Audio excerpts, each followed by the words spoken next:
people actually buy like inflatable beds and then they put it down and you can actually like watch the stars or have a very romantic date in a Tesla.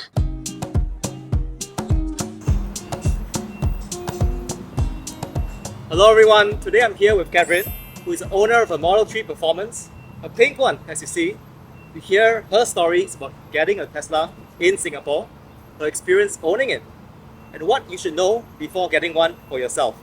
Click subscribe to stay updated to more videos on Tesla.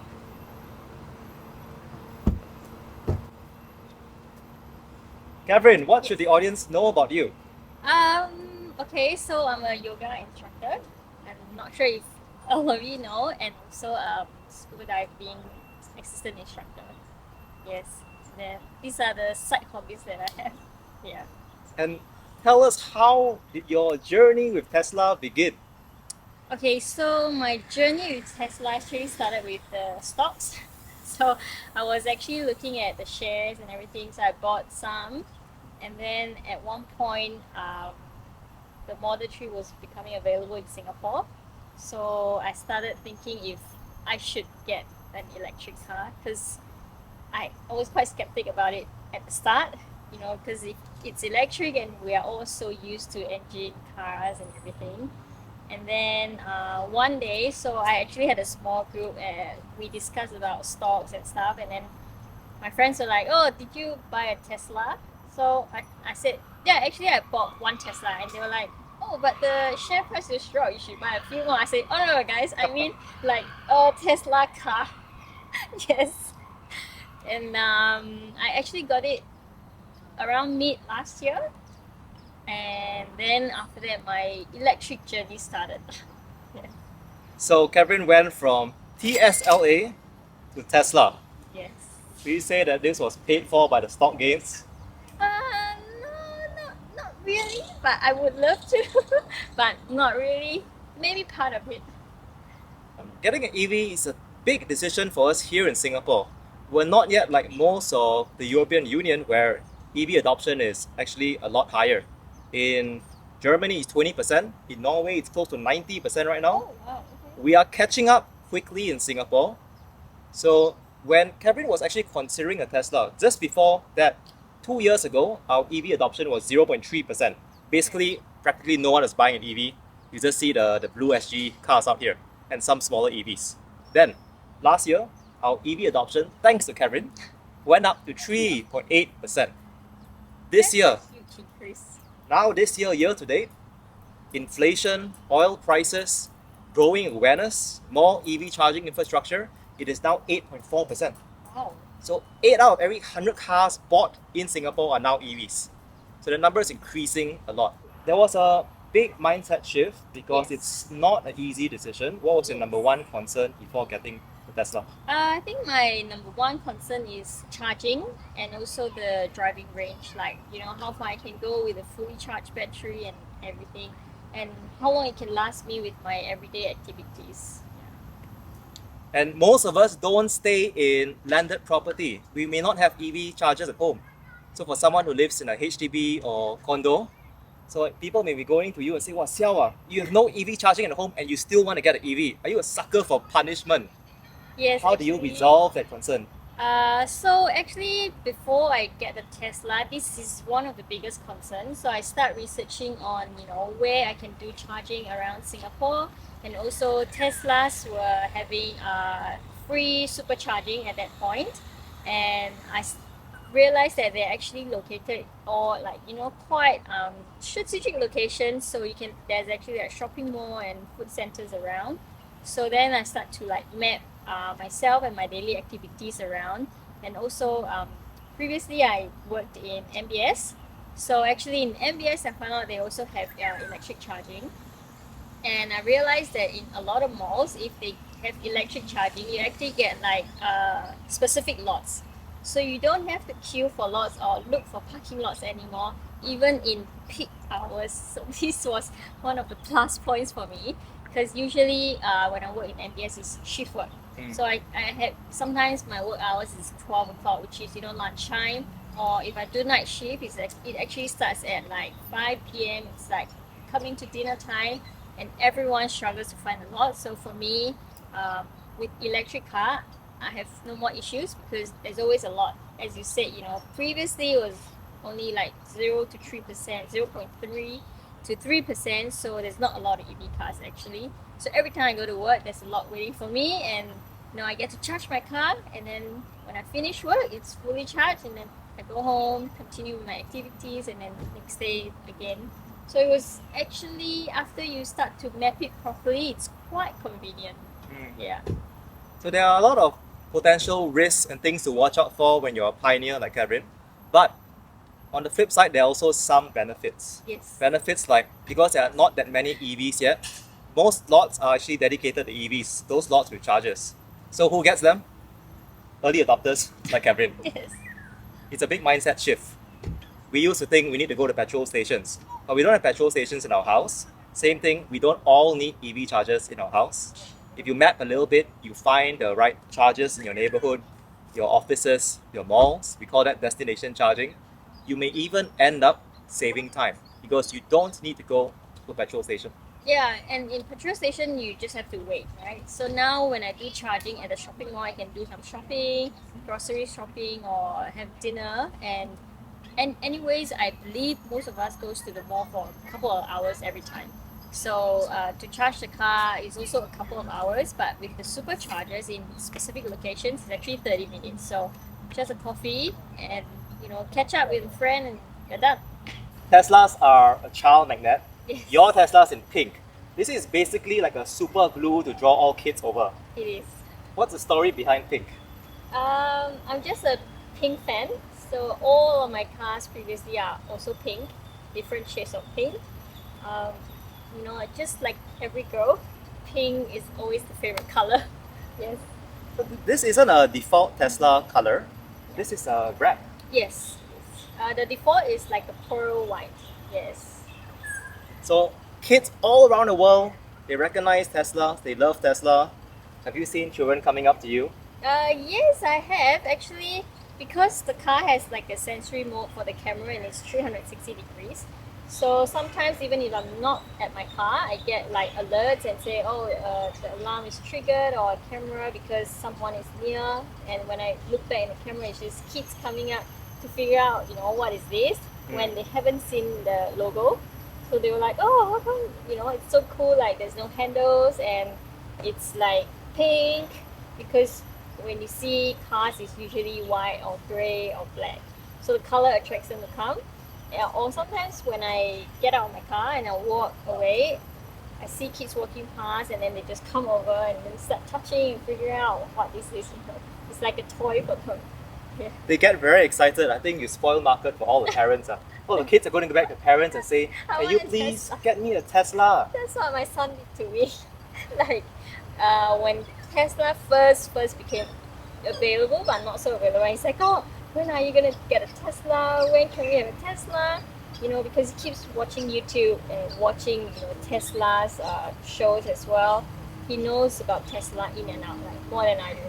And he's like, when do we get to get a Tesla? So I'm actually like a fan of two-door cars and two-seater cars, but it's actually not very child-friendly.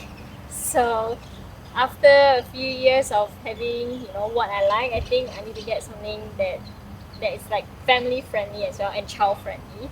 And coincidentally, Tesla Model 3 started becoming more available and also like at an affordable price. So I was like, okay, why not? And my son loves it.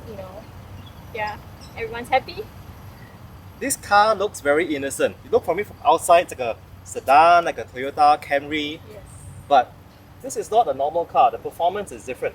Yes, it's different. I think slightly different in terms of maybe the speed as well.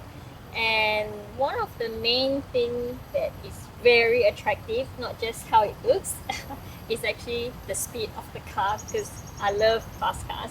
I love speed. So in the beginning, when people was like, oh, get an electric car, I was like, electric, like how fast can they go? And there's a certain limit, right? Because it's electric, whereas the engine is different. You have like V8, V12 and all these, and you can sort of modify and make it faster. But for electric cars, I don't think you get to modify speed. It's just there. So yeah. In local parlance, our friends say, "See you no up." Look at this car. Next to a sports car, very different. Yet this car goes from 0 to 100 kilometers per hour in 3.3 seconds. That beats many supercars. Cars double, triple the price. Yes, actually, a lot of people like underestimate Tesla, and I do get a lot like they try to challenge me on the street because they're like, oh, electric cars. I'm driving like V8, so at traffic lights they will be like, okay, let's see who goes first and all this. So because for performance car we actually have a sports mode, so that one is even the pickup is even faster. So don't judge a book by its cover. And on that topic, let's head inside.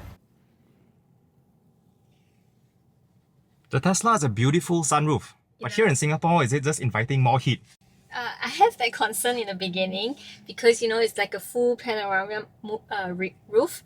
So then actually after I sat in the car, it's actually not that bad because the Tesla itself, when you buy it, it actually has like a heat protector kind of tint.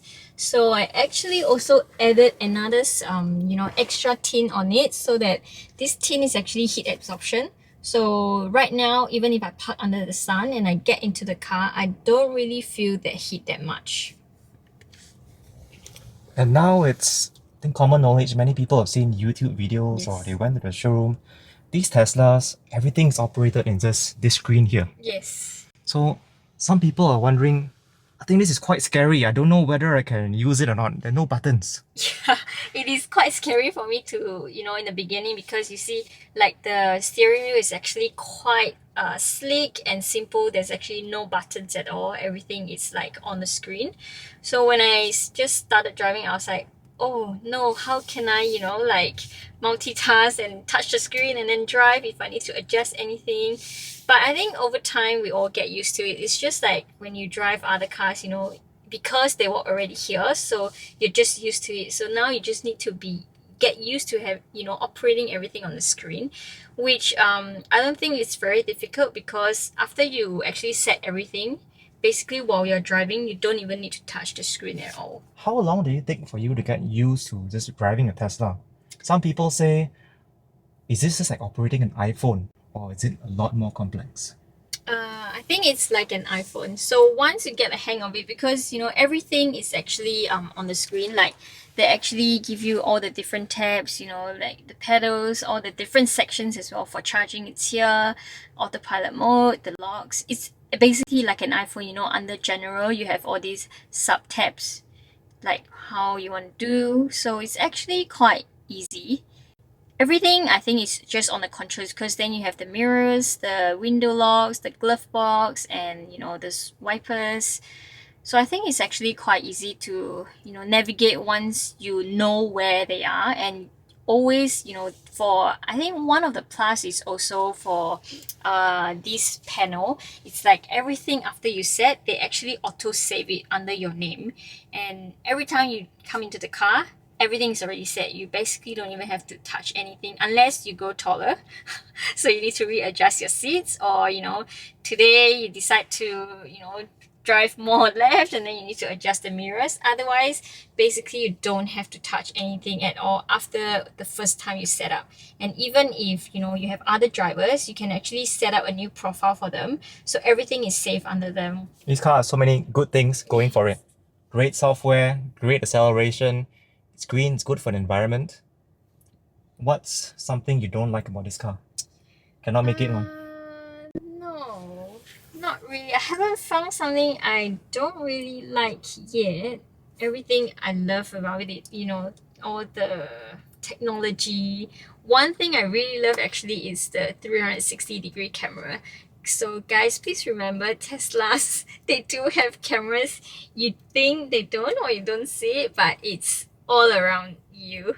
You see, actually, I can actually also click this Sentry mode, which means when I'm away from the car, it actually records whatever is going on around. Then once, so basically we always use this when we are parking so that we know if someone hit your car or even someone scratched your car or even just, slight bump if they open their car and hit your car, you know who to find. And after that, once you get into the car, you can actually just off it and, everything goes into a recording. You can look back. So here we have the camera, we have the back camera, we have the side cameras. So do not underestimate Teslas, not just the speed. Can you show us how to review the Sentry mode footage? Okay, so over here, we can actually view all the recordings of, you can even choose. So for Sentry mode, which is when you're parking, then they actually detect what's going on around. Okay. So you can see, and dash cam is the front camera when you're driving. Wow. And then you can choose which one you need, and then you click it in.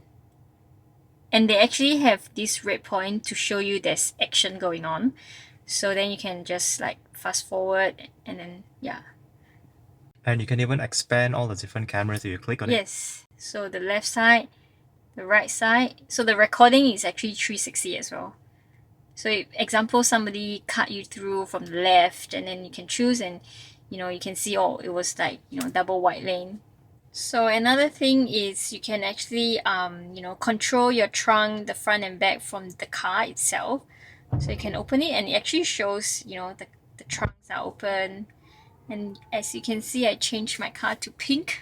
Very nice. to match it. So all these 8 cameras around a Tesla, are there any blind spots? There is actually. So if you look at the car itself, the camera is here, the front, the back, and the other side is the same side. So actually, if the person is just right here and before the front camera, this is the blind spot, but it's not very big. I actually had one incident before when I was driving on the highway. I think there's this electric bicycle. So he was on a fast lane, which, obviously it's not right. You cannot even ride a bicycle on the highway in the first place. So he was, obviously the bicycle is not as fast as a car. So I was, giving him signals and say he needs to move to the, middle lane or wherever, because this is a fast lane and the cars are very fast. So he actually drove past me and he started making like hand signals, which was not very nice. And right past, he drove past me at my mirror and he gave me hand signals, and then right to the front and then give me hand signals again. So I actually recorded the whole process. I went into the camera and I downloaded the whole video of how he drove past me to the front and still doing all his hand signals to me. Thank you for sharing that story, Kevryn. On this point, do you think, because right now the ownership of Teslas are still very male heavy, like early tech adopter clients, we're slowly getting more mainstream in Singapore, but it's not yet like California where really anyone has a Tesla. There's 300,000 Teslas there. Do you think these kind of features like Sentry mode or Teslas being one of the safest rating cars, which is good for kids as well, is that an appeal to female drivers? I think yes. Actually, I've seen more female drivers start driving Teslas because I think because of maybe the safety features, like we have the the auto drive mode as well. Actually, it's quite useful during traffic jams because you don't have to keep stepping brake, accelerate, and all these things like other cars. And with the self-drive mode, although you still have to be here because it's a safety feature. If you take your hands off it, the auto drive actually doesn't work. So with all these and simple functions, I think that's why a lot of female drivers are more keen to getting a Tesla than any other cars, where you have so many buttons and things that you need to control outside around the steering wheel, which is quite heavy for them because they need to concentrate on the road. Yeah. That's going to be helping not all drivers here in Singapore already consider this. And now with the Model Y SUV that just launched, in many countries I see actually more female drivers on the Model Y SUV and a bit more male skewed on the Model 3 Sedan because it's a bit more sportier. But still, the Model 3 is still a decent family car. How do you find the space behind, like with families, road trips? The space is actually quite spacious. So if you have a look, right, you see the legroom is actually quite big.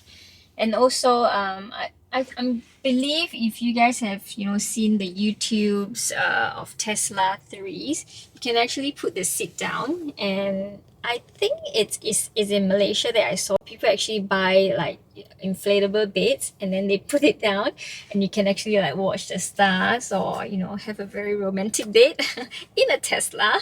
You save on restaurants, you save on a lot of things. You can just do it in very intimate setting. For kids, they love it. What's your son's favorite feature or part of Tesla? I think it's YouTube, because you can actually go to YouTube, and also there are games. So now, and one of the safety feature is also if you're on parking mode, then you're allowed to access all these things. So you can't actually play it while you're driving. So one of his favorite game, I think it's a driving game. No, my daughter's favorite too. Yeah, so you can actually drive with the steering wheel, and then you have YouTube, Disney Plus, Netflix. YouTube is his favorite, of course, and when when I pick him up from school, I can watch Netflix.